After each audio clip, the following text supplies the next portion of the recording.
Hello, this is Arnold from Steelmama. Today we will test this machine. The machine is for Mexico client. The machine have different function. Machine can produce the angle and the main channel. The machine we have flying cutter also. We start from the first one is decoiler.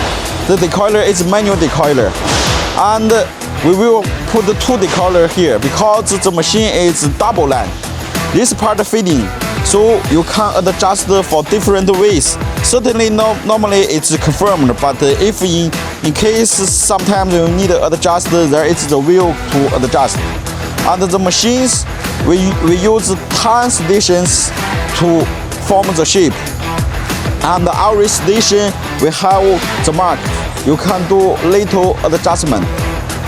The machine, this one line is for angle, and another line is for main channel. It's a small U shape. And now you see it's the straightener. One after you produce the product, it's not straight. This part is for the straight. We call this straightener.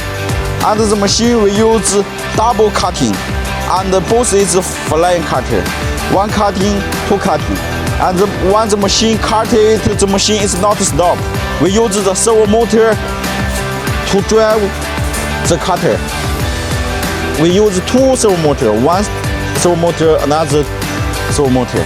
Under the control box, we have the remote and the Delta brand for the electrical part. The hydraulic system, we use 5.5 kilowatt hydraulic system. And if you have any questions or you need any reforming machines, please contact us. We are from Steelmama. Bye.